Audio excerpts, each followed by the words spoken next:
Hello friends. आज हमारी class है A H D P second year, subject nutrition, जिसमें आज हमारा टॉपिक है खाद्य मानक। तो देखते हैं कि खाद्य मानक क्या है। खाद्य मानक विभिन्न वैज्ञानिकों द्वारा तैयार की गई लिपिबद्ध एक तालिका होती है, जिससे क्या है कि हमारे पशु को संतुलित आहार देने में सहायक होती है। तो हम देखते हैं खाद्य मानक के बारे में।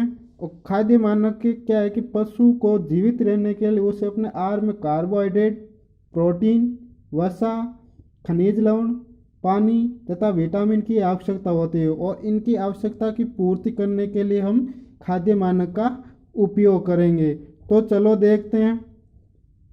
खाद्य मानक फीडिंग स्टैंडर्ड, ये विभिन्न वैज्ञानिकों द्वारा तैयार की गई तालिका होती है, जो पशुपालकों को उनके पशु की आवश्यकता अनुसार संतुलित आहार देने में सहायता मिलती है। खाद्य मानक कहलाता है, जैसे कुछ वैज्ञानिकों ने दी थी थियर मानक, कोहेन मानक, मॉरिसन मानक, फिप्स मानक और भारतीय मानक। तो इनमें से खाद्य मानक के जनक मॉरिसन को खाद्य मानक के जनक कहते हैं। अब देखिए हमारे खाद्य मानक के उद्देश्य क्या है। पशुओं के लिए खाद्य मानक के उद्देश्य, तो इसमें एक नंबर हमारा पॉइंट है, पशु शारीरिक वृद्धि कर सके। अगर हम संतुलित आहार देंगे तो पशु क्या करेंगे, उसकी शारीरिक वृद्धि होएगी।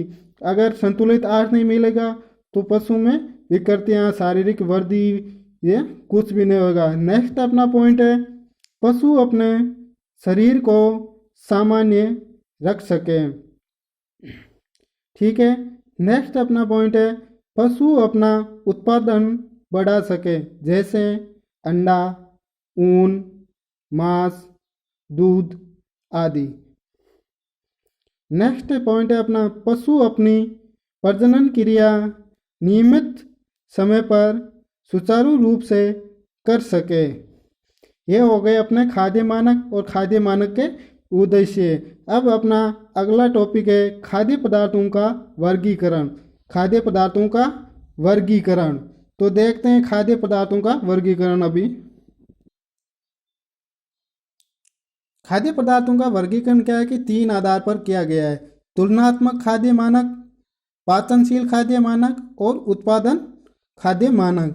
तो इसमें तुलनात्मक खाद्य मानक कौन कौन से वैज्ञानिक थे? थियर मानक सन 1810 में किया था। ठीक है। नेक्स्ट है अपना स्कैंडिनेवियंस मानक 1884 में तुलनात्मक खाद्य मानक के बारे में बताया था। तो फिर अपना है पाचनशील पोषक तत्वों के बारे में कौन कौन से वैज्ञानिक ने बताया था? ये बताया था ग्रोविंस मानक 1859 में। नेक्स्ट है कोहेन मानक 1867 में। वुल्फ्स मानक इसने बताया था 1864 में। और वक्कर्स मानक इसने बताया था 1903 में।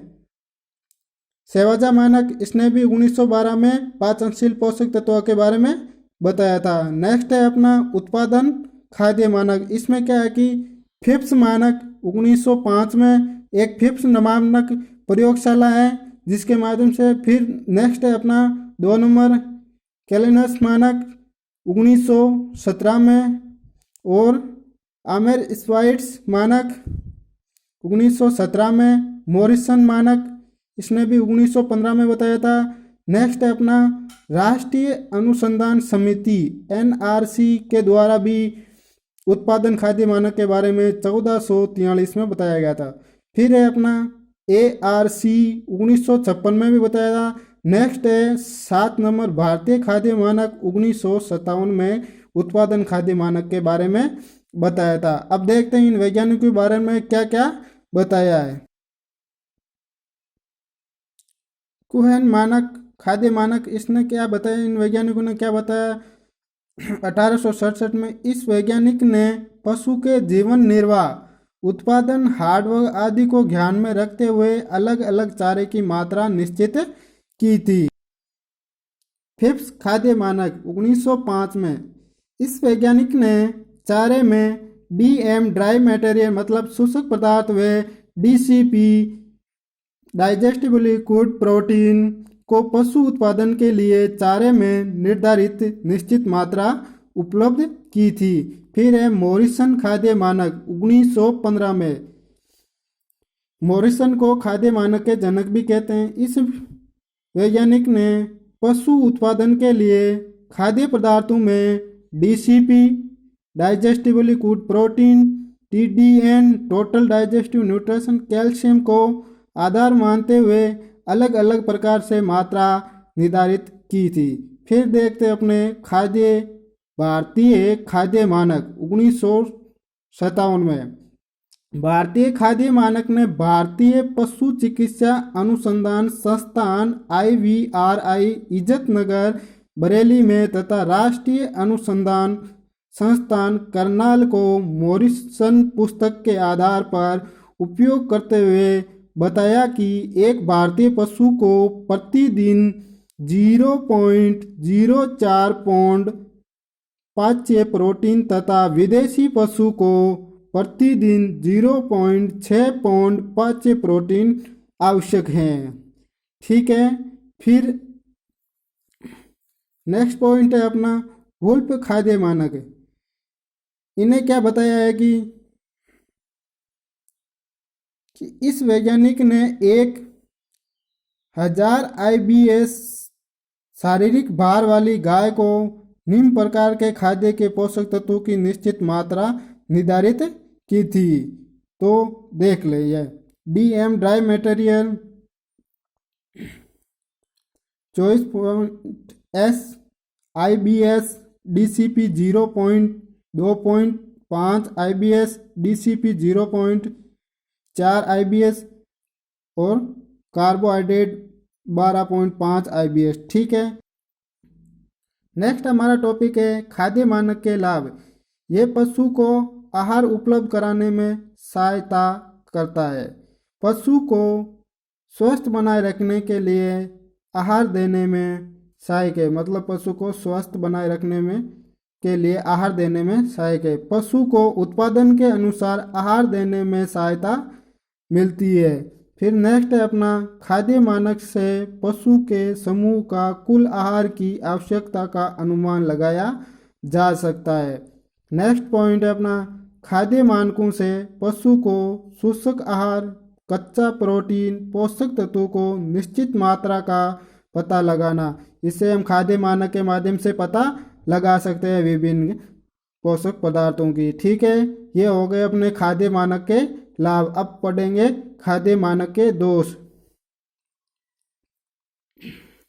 प्रत्येक वर्ग के पशु को विभिन्न वातावरण व मौसम में पोषक तत्वों का उपापचय भिन्न भिन्न होता, मतलब इनकी मेटाबॉलिज्म क्रिया अलग अलग होती है। उपापचय दर क्या होती है? अलग अलग होती है।